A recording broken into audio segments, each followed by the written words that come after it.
half man, half woman. It's Gary. I wanna hip you to the T. It's Gary, baby. Orange and Rick tomorrow morning show. 5 minutes after the hour, y'all. The segment is being brought to you by Capital One Shopping. That's right, Capital One Shopping searches for and applies available coupon codes. What's in your wallet? Savings and available coupons vary. What up, Gary?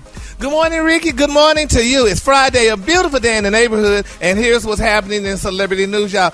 Hall of Fame hot girl, y'all, Melyssa Ford is reminding everybody, y'all, that she is back. Y'all remember Melyssa Ford from back in the day? Hell yeah. Baby, yes, that's my girl. Yeah. She said she's the baddest, baby. She said she's reminding people, honey, y'all, that she paved the way, honey. You know, people need a history lesson. She said, but you know what? She said, let me just chill over here with my greenery and my convalescent home. And she wrote, you know, they're saying since the beginning of her career back in 1997, they said she shined, honey, as the queen video vixen who at one point, y'all, dated Drake, honey, at the same time as people tier top model album Takara. What was that about, Eva? Because what's her and Takara on top model together or something?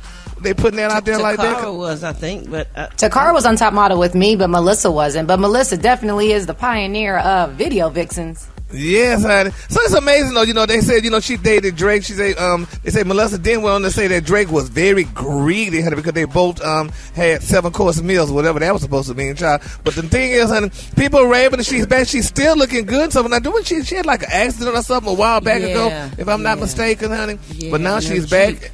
Yeah, and she's looking amazing, honey. So congratulations. Jesus Christ. Yeah, honey. Jesus Christ, that's all I got to say. Yeah. Kudos to her for keeping herself looking great. She's so damn, she is so fine. We did a BET commercial together, and I just, me, her, Jeff Johnson, Bruce, man, oh my Lord. That's one of the chicks you just don't look at them. You only see her with your peripheral vision. You get distracted. She fine. Yeah.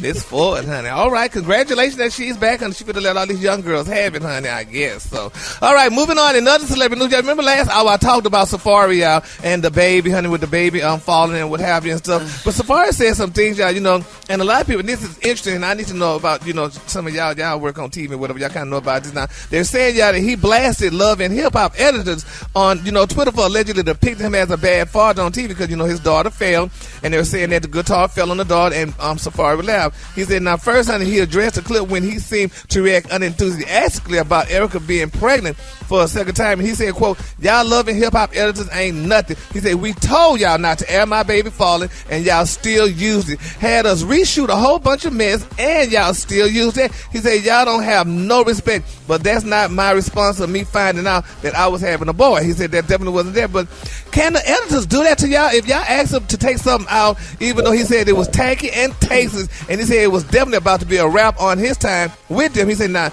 y'all, honey, be wanting too much of people time to be doing that type of way. He said, we filmed an hour-long convo for that scene, and y'all chopped it to 3 minutes and used that and make it a focal point. He said that's very weak, and he said he's going to leave the show.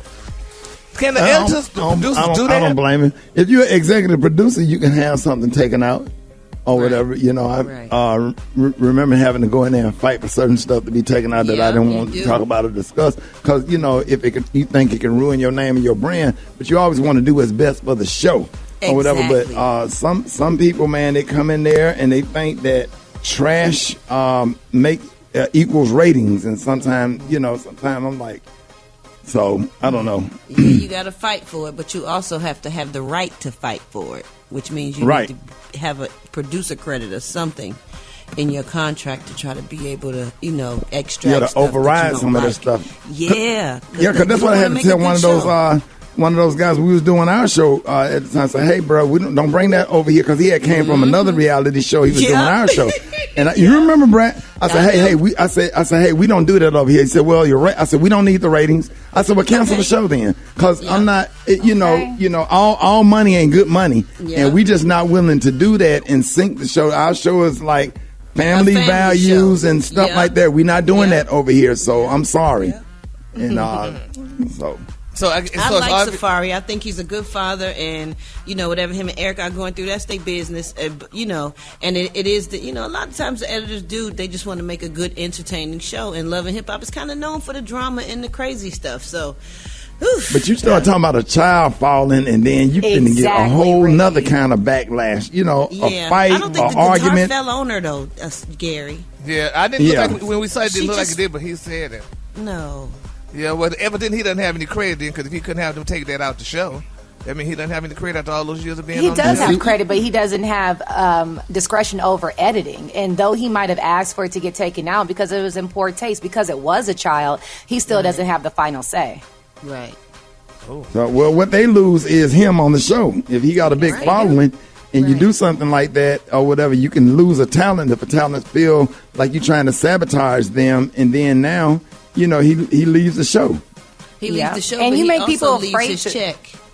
You make people afraid to bring their kids. Yeah. Yeah, but honey, he's afraid not to bring that check home, so we're going to just sit here and smile. Oh, Gary.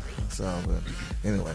All right, the color today, honey, is one of my favorite colors. My color today, y'all, is Summer Jade. On the high end, you say Summer Jade, and on the low end, you say beautiful light green. Eva, are you wearing your Summer Jade? I'm wearing jade every single day. It's for happiness. Yes. Honey, she sells jade all day. She getting her checks over there, Eva, huh? Jade promotes happiness, so jade is a very beautiful stone to wear. And it's green. It's that loud. Mm-hmm. Yeah. Oh. Tell us more. That's your color for today, honey, Ricky. Y'all give it up for Gary with the T. One time.